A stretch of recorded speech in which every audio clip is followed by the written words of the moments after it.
아하스 왕이 아수르의 왕 디글랏 빌레셀을 만나러 다메섹에 갔다가 거기 있는 제단을 보고 아하스 왕이 그 제단의 모든 구조와 제도의 양식을 그려 제사장 우리야에게 보냈더니 아하스 왕이 다메섹에서 돌아오기 전에 제사장 우리야가 아하스 왕이 다메섹에서 보낸 대로 모두 행하여 제사장 우리야가 제단을 만든지라. 왕이 다메섹에서 돌아와 제단을 보고 제단 앞에 나아가 그 위에 제사를 드리되 자기의 번제물과 소제물을 불사르고 또 전제물을 붓고 수은제 짐승의 피를 제단에 뿌리고 또 여호와의 앞 곧 성전 앞에 있던 놋제단을 새 제단과 여호와의 성전 사이에서 옮겨다가 그 제단 북쪽에 그것을 두니라.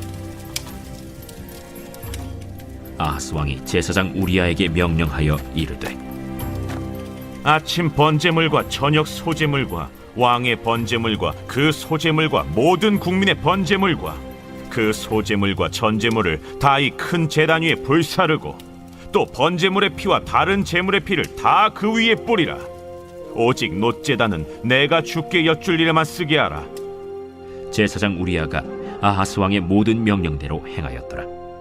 아하스 왕이 물두멍 받침의 옆판을 떼내고 물두멍을 그 자리에서 옮기고 또 놋바다를 놋소 위에서 내려다가 돌판 위에 그것을 두며 또 안식일에 쓰기 위하여 성전에 건축한 낭실과 왕이 밖에서 들어가는 낭실을 아수르 왕을 두려워하여 여호와의 성전에 옮겨 세웠더라.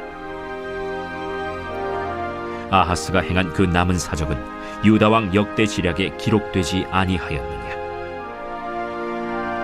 아하스가 그의 조상들과 함께 잠에 다윗성에 그 열조와 함께 장사되고 그의 아들 히스기야가 대신하여 왕이 되니라.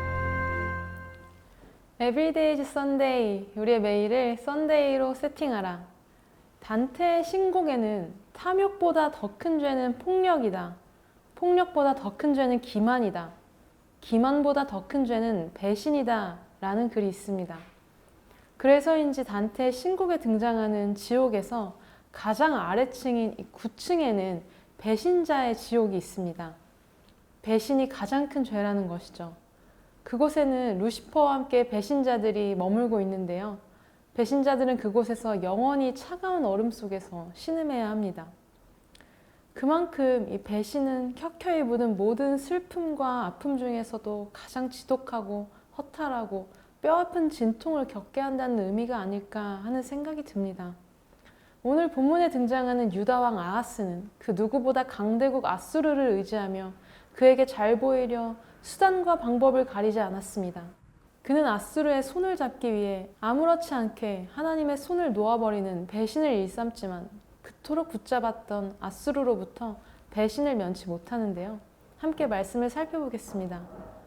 아하스가 유다를 통치할 때입니다. 아하스는 하나님 보시기에 정직하게 행하지 아니하고 우상을 섬기며 하나님께서 쫓아내신 이방 사람들의 가증한 일을 본받아 그의 자녀까지 불살랐죠. 자신의 번영을 위해 자식까지 희생시키는 그의 악행에 하나님께서는 그를 대적의 손에 넘기시고 아람과 이스라엘 연합군이 유다의 예루살렘을 공격하게 하십니다.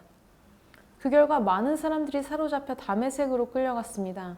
아하스가 그의 조상들의 하나님 여호와를 버렸으므로 이스라엘 왕 베가에게도 대패하며 하루 동안의 용사 12만 명을 잃었다고 성경은 기록합니다. 그들은 유다의 포로 20만 명과 함께 많은 재물을 또 노력해 갔습니다.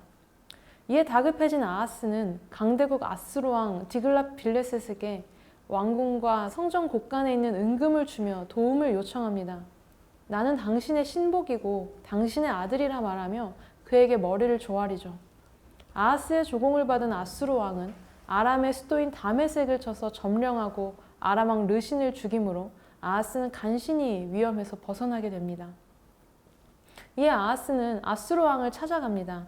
이 방문은 그가 아수르 왕의 아들이자 신복임을 자처한 대로 종으로서 그에게 경외를 표하며 그들과의 관계를 더욱 돈독히 하기 위함이자 감사의 뜻을 전하기 위함이었습니다. 아하스는 다메섹에서 머무르는 동안 진귀한 물건들을 구경했을 것입니다. 그리고 그들의 제사에 참여하게 된 것 같습니다. 그 제사에서 그는 다메섹의 제단을 보게 되는데요. 그것이 그에게 너무나도 좋아 보였던 것 같습니다. 아하스는 그 찬란한 모습에 현혹이 되었는지 그 제단 양식을 그대로 본따 설계도를 그리기 시작했습니다. 그리고 그 설계도를 급히 제사장 우리아에게 보냅니다. 그는 아마 그 모형대로 새로운 제단을 짓도록 명령했을 것입니다. 예루살렘 성전은 하나님의 명령에 따라 만들어진 것임에도 불구하고 하나님의 전의 모양을 임의로 바꾸어 버린 것이죠. 뿐만 아니라 더 많은 조공을 아수르에게 바치기 위해 그의 조상 다윗이 하나님의 영감을 받아 설계하고 솔로몬이 정성을 들여 만들었던 노스로 된 성전 기구를 파괴하기 시작합니다. 18절, 또 안식일에 쓰기 위하여 성전에 건축한 낭실과 왕이 밖에서 들어가는 낭실을 아수르 왕을 두려워하여 여호와의 성전에 옮겨 세웠더라. 그가 아수르 왕을 두려워해서 왕궁에서 성전으로 통하는 낭실을 옮겼다는 것입니다. 아수르 왕을 새 주인으로 섬기기 위해 하나님의 전에 드다니는 것조차 감추어야 했던 것이죠. 마땅히 하나님의 종이 되어야 하는 유다의 왕이 아수르의 종이 된 것입니다. 강대국 아수르가 두려워 그의 눈치를 보고 그의 인정과 환심을 사기 위해 하나님의 제단과 성전의 기구를 파괴한 것입니다. 이는 하나님과의 관계, 신이 언약을 파한 것입니다. 그런데 그런 아하스의 비위를 맞추며 또 그의 총애를 얻으려고 애쓰던 사람도 있었는데요. 바로 제사장 우리아입니다. 그는 왕의 신뢰를 받기 위해 하나님께 대한 신뢰를 저버렸습니다. 아하스가 새롭게 제단을 지으라고 명령했을 때 우리아는 어떤 반대도 하지 않고 곧 그것을 그대로 만들었습니다.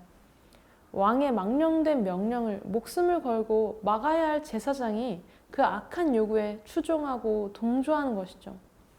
이는 하나님께 대한 배신적이고 불신앙적인 행위이며 굴종이었습니다. 어거스틴은 죄를 순서가 바뀐 사랑이라고 정의했습니다. 가장 사랑해야 할 하나님이 계셔야 하는 자리에 다른 사랑이 대체된 것이 죄이며 곧 우상숭배라고 했죠. 사랑에는 순서가 있다는 것입니다. 하나님을 가장 사랑할 때 삶의 순서가 세워지게 된다는 것이죠. 결국 죄는 순서가 바뀐 사랑이고 죄에서의 회복은 사랑의 순서를 바꾸는 것이라는 것입니다. 오늘 우리가 하나님보다 두려워하며 순서가 뒤바뀌기까지 사랑하고 있는 것은 무엇입니까? 하나님의 손을 놓아버리기까지 붙잡고 있는 것은 무엇인가요? 몸은 죽여도 영혼은 능히 죽이지 못하는 자들이 아니라 몸과 영혼을 능히 지옥에 멸하실 수 있는 하나님만을 신뢰할 때 우리 안에 바뀐 순서가 제자리를 찾게 될 것입니다. 모든 권위 위에 계신 만왕의 왕 되신 하나님께서 오늘 우리의 하나님 되심으로 불의를 거절하며 진리를 따라 살아가는 저와 여러분 되시기를 예수님의 이름으로 축복합니다. 하나님의 인정이 언제나 사람의 인정 앞에 있기를, 그것이 매 순간 우리의 삶의 순서가 되기를 축복합니다. 그렇다고 아수르 왕이 아하스를 돕고 보호했느냐? 그렇지도 않습니다. 역대하 28장에 보면 에돔, 블레셋이 사방에서 유다를 칠 때 아수르 왕에게 도움을 요청하였으나 아수르 왕은 오히려 예루살렘을 공격합니다. 그가 여호와의 전과 왕궁과 방백들의 집에서 재물을 가져다가 아수르 왕에게 주었으나 아무 유익이 없었습니다. 그는 보물만 가져가고 아하스를 도와주지 않았던 것이죠. 그럼에도 아하스는 하나님께 도움을 구하지 않고 자기를 친 다메섹 신들에게 제사하기 시작합니다. 아람 왕들의 신이 그들을 도왔으니 나도 그 신에게 제사하며 나를 돕게 하리라 말하죠. 여기에서 그치지 않고 하나님의 성전 기구를 다 모아 부수고 성전문을 닫고 예루살렘 구석마다 제단을 쌓고 각 성읍에 산당을 세우며 다른 신에게 분향하기까지 했죠. 훗날 그는 그 왕들의 무덤에 들어갈 자격이 없다 하여 왕들의 묘실에 들어가지 못하는 불명예스러운 최후를 맞이합니다. 우리는 성경에서 이스라엘이 어느 나라의 우상을 숭배할 때마다 그 나라가 결국 이스라엘을 압제하는 패턴을 보게 됩니다. 이것은 우리가 우상을 숭배할 때 그 우상에 예속되는 상태로 이어진다는 것을 알려줍니다. 우상 숭배는 종살이로 이어지고 그 종살이는 다시 우상 숭배로 이어진다는 것이죠. 마찬가지로 유다는 아수르를 섬겼지만 아수르는 결국 그들을 압제하며 종속하고 그들에게 아무런 도움과 유익을 주지 않았죠. 처참하게 버림받았습니다. 우리가 하나님보다 의지하는 그 모든 것은 우리를 압제하고 종속하고 결국 우리를 배신할 것입니다. 그러나 이사야 7장 말씀을 보면 하나님은 하나님을 불신하고 거절하며 우상을 섬기며 징조조차 구하지 않았던 그런 아하스에게 일방적으로 임마누엘을 약속하시는 분이십니다. 유다의 역대 왕들 가운데 가장 악한 그에게조차 나는 너를 떠나지 않고 너를 버리지 않고 언제나 너와 함께한다는 약속을 주십니다. 적들의 공격으로부터 속수무책 가운데 두려워 떠는 백성들에게 친히 징조를 주시는 분이시죠. 사랑하는 여러분, 오늘 이 임마누엘의 하나님을 붙들며 그 약속에 기대어 승리하는 복된 하루 되기를 예수님의 이름으로 축복합니다. 함께 말씀을 기억하며 기도하겠습니다. 하나님 아버지, 우리는 늘 주님을 배반하지만 주님께서 여전히 우리를 부르시며 그 참된 사랑을 베풀어 주심에 감사를 드립니다. 오늘 이 하루 하나님을 가장 사랑하고 경외함으로 삶의 순서가 바로 세워지도록 축복하여 주옵소서. 주님의 약속을 붙들고 굳게 서며 우리의 영원한 반석 되신 주님만을 의지하는 한날 되도록 은혜 내려 주옵소서.